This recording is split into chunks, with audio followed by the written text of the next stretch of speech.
Tribe to the Thrive Life for Life podcast. I'm her co-host, Professor Dante Reed, And I'm his co host, Dr. Keisha Russell, and we are back. for a biohack. Oh, that rhymes. Yeah, I'm a poet and I didn't even know it. I kind of knew it. Ooh, you know. I kind of knew it. I lied. But yeah, biohacking. So we're kind of getting away from the, I guess, topics we had on our last episodes, which I think were beneficial for a lot of individuals. They did get some help from that. But it's time to shift to some other things that we can easily do, and a lot of them for free. Right, because right now, the world and the media and everybody's news is so focused on Corona only, COVID only, and we want to move away from that. And these hacks, these tips, these tricks will help even in that. Yeah.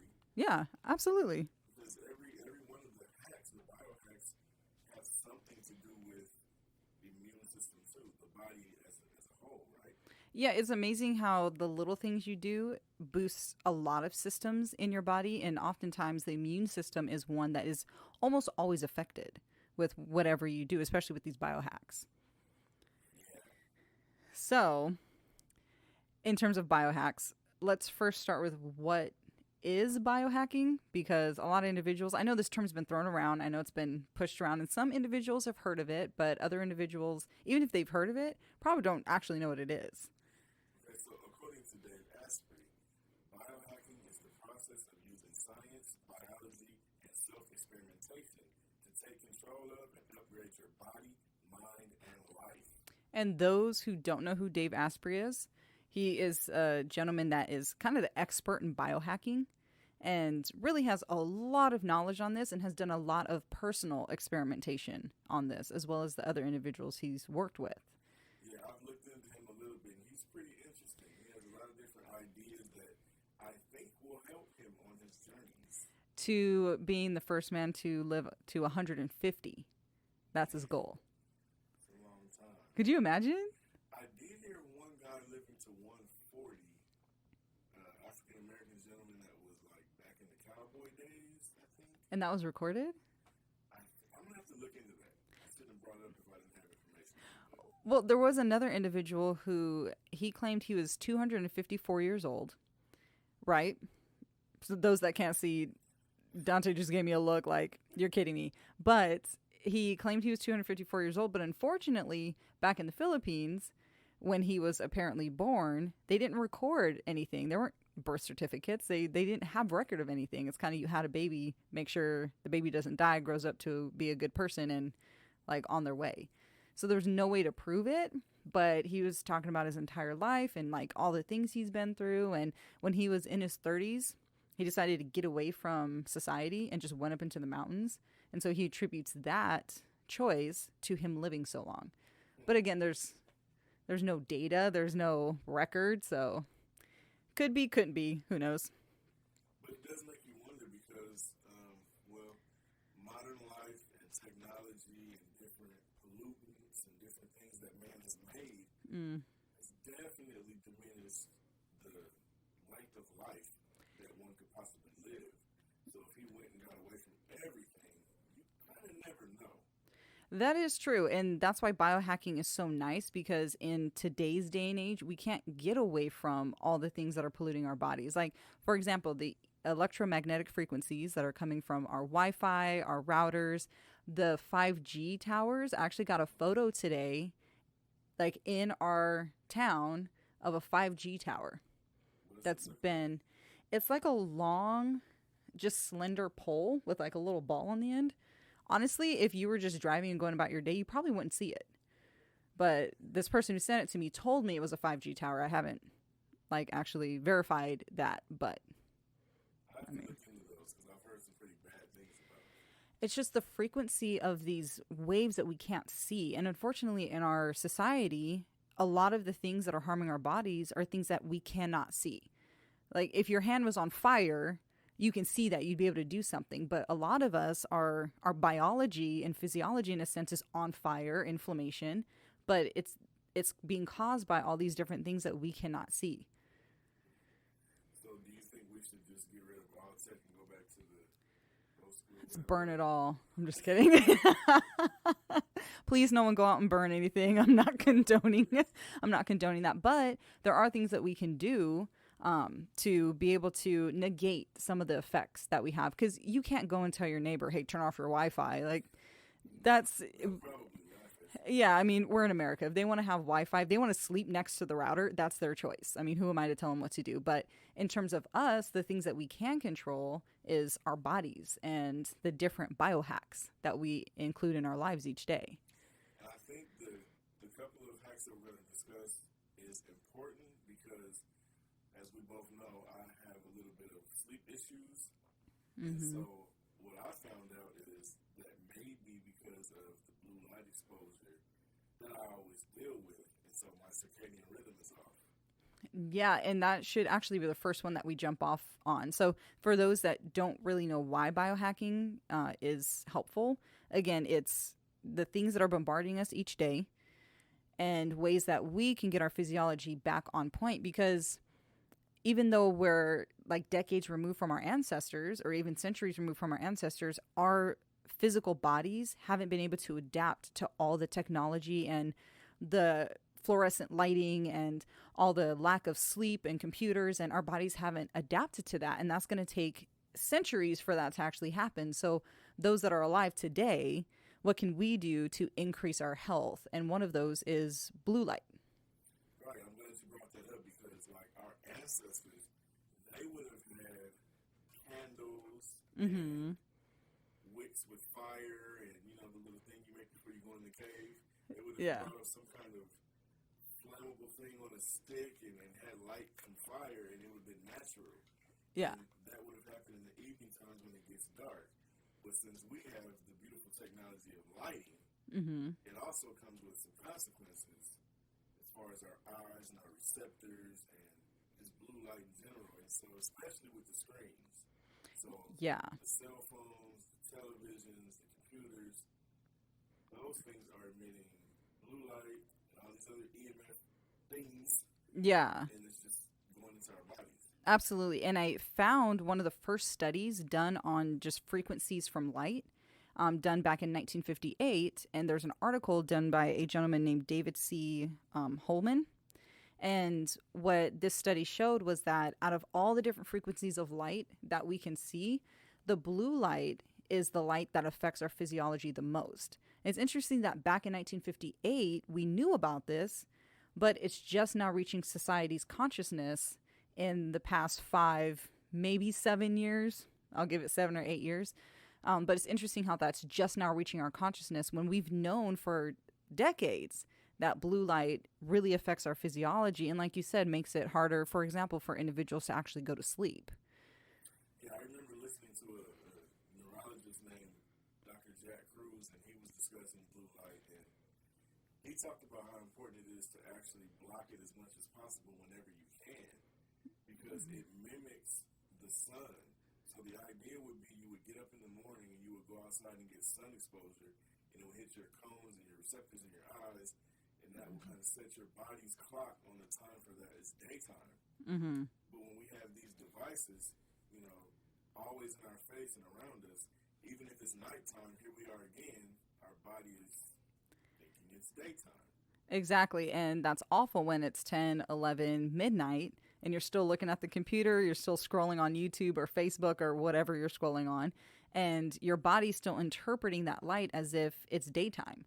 So I've noticed, especially with students, I'm sure you've noticed that too, there's so many students that literally just cannot stay awake in the classroom because that blue light exposure is just detrimental to their sleep at night.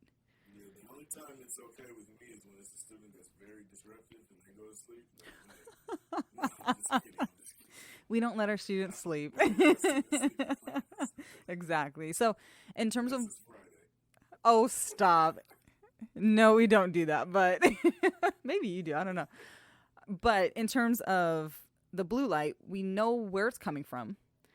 These LED lights aren't helping. And I noticed even when I worked football games and things like that, driving home at night, the LED headlights are just absolutely blinding.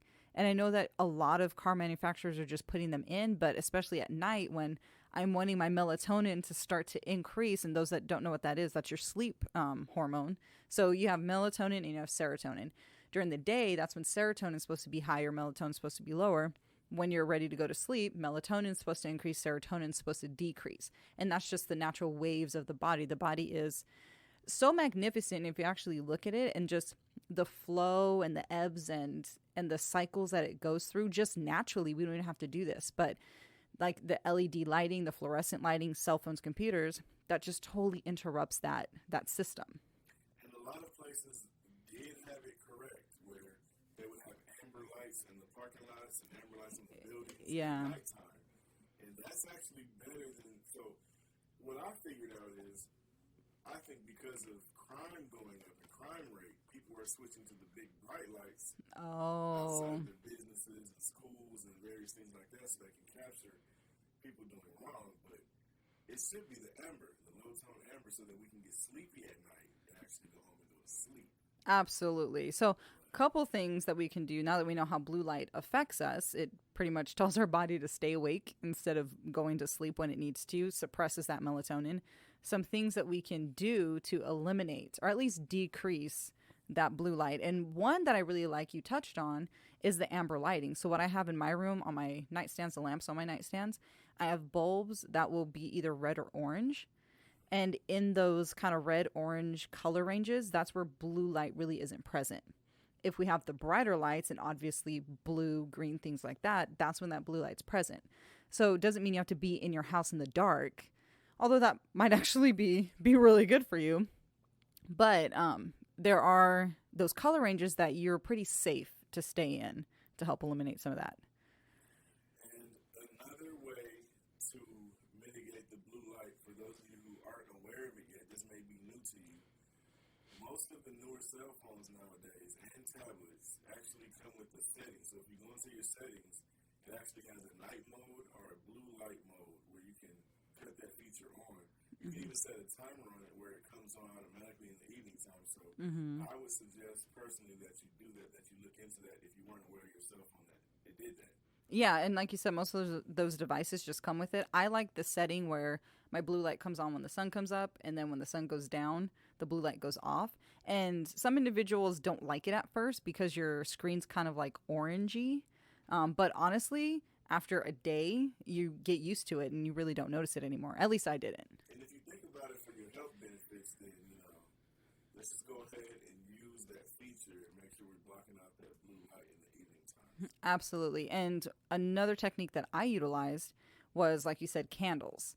And I'm a huge candle person, especially like when I deep clean the whole house on a Saturday morning and like everything's feeling nice and fresh. At night, I'll shut off all my lights and then I'll light candles.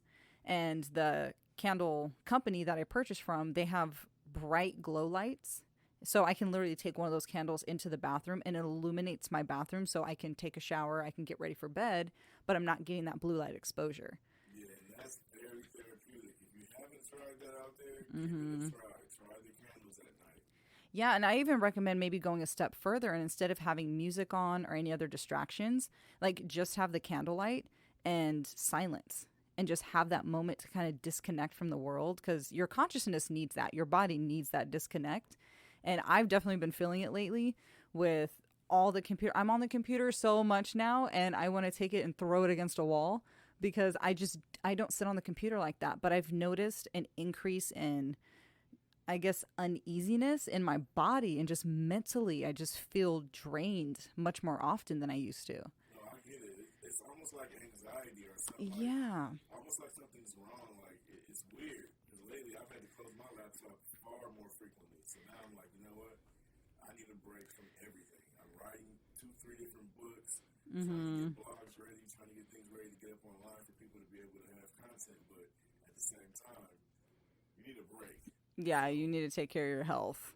Plus, with everything you have, I mean, just having a huge family alone is draining, let alone trying to do everything else you're doing. Yeah, the computer just adds to it sometimes. So much. So, on with that, we can kind of segue into the second biohack that we're going to talk about today, and that is earthing or grounding. Wait, before we go there, let me also remind you guys out there that they have blue light blocking glasses. Oh, that's right. You can actually wear the glasses around your house at night and block out some of that blue light.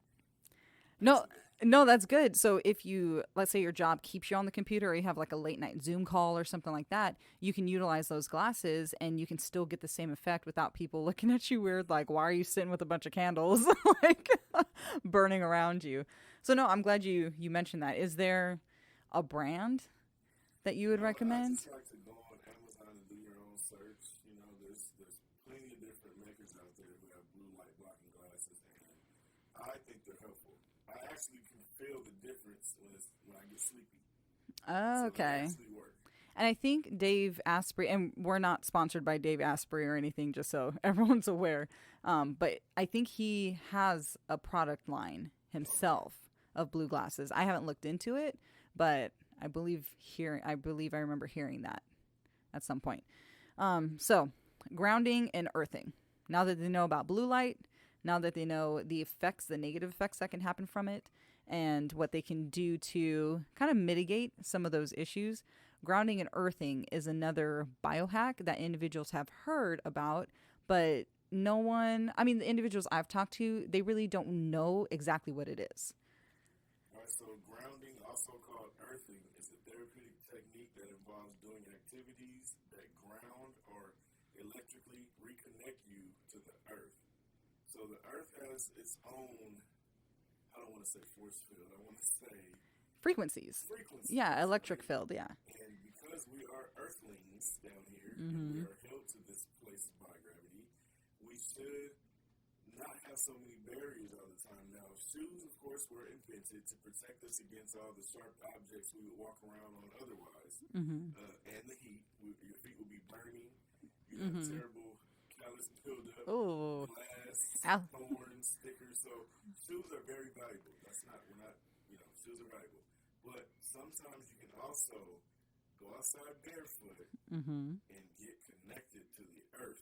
Yeah, and the reason that we need that is because, and I think a lot of people take this for granted or they just don't know about it, that our body has an electrical field. The earth has an electrical field. And there are plenty of studies out there. If you just go on Google Scholar and type in grounding or earthing, there's so many studies that have actually looked at the effects on the body and the positive effects on the body. I have not yet found one negative effect. No.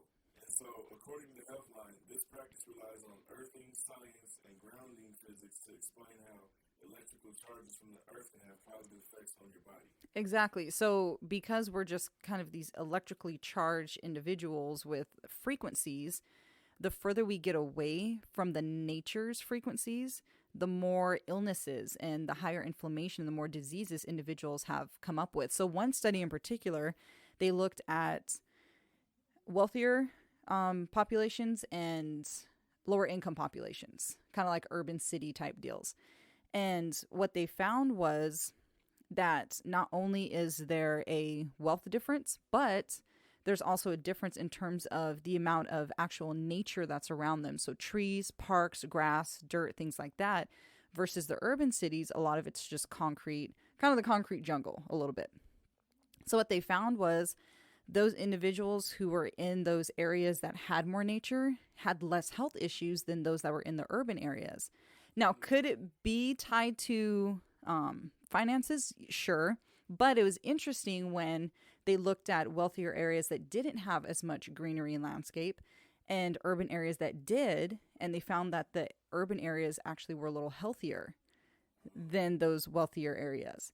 So it's interesting. We can't say it's an actual causation, but there's definitely a correlation between health and being in nature and grounded. I've always felt that way. I'm one of those people, like I said before on a previous podcast, big giant cities and buildings, Mm, that's just not my style. I would me rather neither. be out in the wilderness, in the forest, hopefully not being chased by bears or anything, but Yeah. I would much rather be in nature. It's so peaceful and therapeutic, and it feels right. It feels better. Exactly. And that's huge. Most individuals who feel like they've never gotten grounded anymore, if you've been to the beach, you got your feet in the sand, you notice that your body starts to relax, you start to get a little tired. That's one of the positive effects of grounding is that your body's actually able to reconnect with the earth and it's able to get back in balance. And that's why you feel so relaxed and kind of feel rejuvenated after you come back Yes. from something like that. And check this out. It says electrical conductivity exists within the matrix that functions as an immune system defense, similar to antioxidants. Absolutely. So, That, and I just read some research on meditation and how much that increases the immune system as well. And it doesn't have to be one of those om meditations. It's just you simply disconnecting. So combining those two, you could go to the park, take off your shoes and socks, just stand in the grass and just kind of have a quiet moment to yourself. And your immune system is one of the systems that could be hugely affected, but it's definitely one that a lot of people are concerned with right now. So, and it's free. and I would like to correct myself. There is a brand, and I'm not sure the name. Matter of fact, there might be a couple of brands of groups of guys that make sandals that are grounding sandals. So you can stay protected, Mm-hmm. keep the shoe on, but it's still connected to the earth. The barrier doesn't interfere with the connection. So if you look into earthing sandals or earthing shoes, Mm-hmm. they actually make some that are made for you to have shoes on and still get that connection. So you don't have to go out in public barefoot. Yeah. Okay. What I do, I just go in my front yard, just Yeah. stand in the grass. Just walking in the grass barefoot, Oh, man. you can see why kids have so much energy. They Oh, just it's take off their therapeutic. shoes and socks and just run around in the grass and just honestly reconnect with the earth. So it can be on grass, it can be on dirt, it can be on sand, it can be on. Some studies are suggesting that concrete may not block completely, but I suggest just getting into as much nature as you possibly can. And you're going to, within a minute, you should start to feel the effects. I mean, I at least feel more relaxed within that first minute of grounding. And I'll do it maybe 3 or 4 minutes. It's not extremely long, You know, but my dad introduced that to us. You know, I saw him go outside one day barefoot, and he just kept walking in the grass, and I was like, what is he doing? yeah, And so we started copying him, and it's so therapeutic. It really is. it really is. So If highly, you're not highly, allergic to grass, right? well, Some people yeah. are. Yeah, but that gets on a whole nother topic. Are you really allergic, or are your toxic levels just way too high and your body can't handle that extra input to your immune system? Things that make you go, Hmm. So in terms of grounding, again, it's free, highly suggested. Some individuals are like, I don't want to get my feet dirty. We're we're privileged where we have bathtubs and sinks and even Lysol wipes or whatever you want to use to clean your feet off. You can go ahead and do it. But the true effects of it and the good night's sleep that you're able to get after you actually ground is just, I can't really explain it. It's just so extremely restful that, I mean, why not? Why not spend 3 minutes to get a great night's sleep? You know what's weird? It's actually connected. So if you get up in the morning and you go outside and get that good sunlight, but you do it barefoot, Mm-hmm. now you're doubling up the hack, Mm-hmm. right?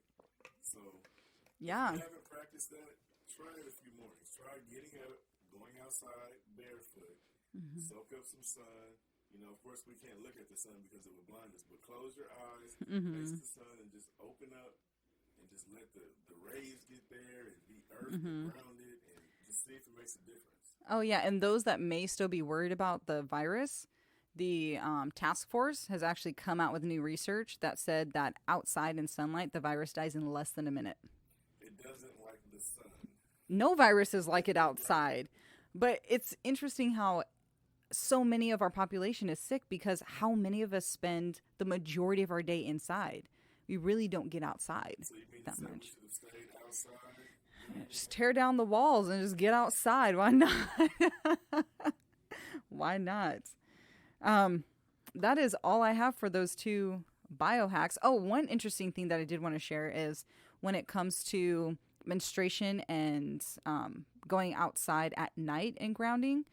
If you look at the moon at night, there is some experts are suggesting that that can actually help you with your menstruation cycle and get that back on track. I'm glad you brought that up because I was looking at another study done that I found on Healthline, and they were tracking blood and blood pressure and measurements, and it was affected by grounding. They did a small study, and those that went out and earthed, Mm-hmm. their circulation was better, their blood flow was better, the pressure was better, the blood count was better. Mm-hmm. I didn't know that many things could be affected by just Oh, the absolutely. Earth's electricity and our electricity. And man, there's so many things tied into this. Like this can go Mm-hmm. so deep as far as electricity is concerned, Oh, yeah. because the water and making sure you have sodium, because that's the Mm-hmm. natural conductor of electricity. It's just And that's a whole nother podcast yeah, because I'm finding so many studies that support taking in sodium, even if you yes, have high blood pressure. But yes. for whatever reason in our society, in our Well, medical society, I know why. The reason why is because of the bad diet. You know, whenever you do the the SAD diet. right, whenever you have high sugar and high fat content together, it becomes dangerous. Mm, But if you lower those sugars and carbs, and mm-hmm. you have high fat content, and you take in more sodium, it's actually better for your body. Period. Which is insane because that's Period. like taking the food pyramid and just flipping it upside down, Flipping it upside down. which is It needs to be flipped. it. But that's how it It was originally originally started. flipped. Was Right. flipped. Yeah, It was originally that's how it originally started. So I don't. That's a whole nother study. That absolutely is. So, all right. Anything else you would like to add to our listeners? Just make sure you get grounded and make sure you earth and make sure you block those blue lights by any means necessary. Use Mm-hmm. filters, put on those glasses, turn off those lights at night, use candles, maybe amber lights. Yeah. Which those bulbs really aren't that expensive. You can go to Home Depot or Lowe's, which is still open right now, and you can go just pick up a couple, put them in a lamp, and there you go. Your black and blue light. Yeah. All right. Well, we want to thank you for joining us today, Tribe. We also want to thank One Shooter Production for always helping us out. Check them out on Instagram and on YouTube. Absolutely. And we'll see you next time on Thrive Right for Life.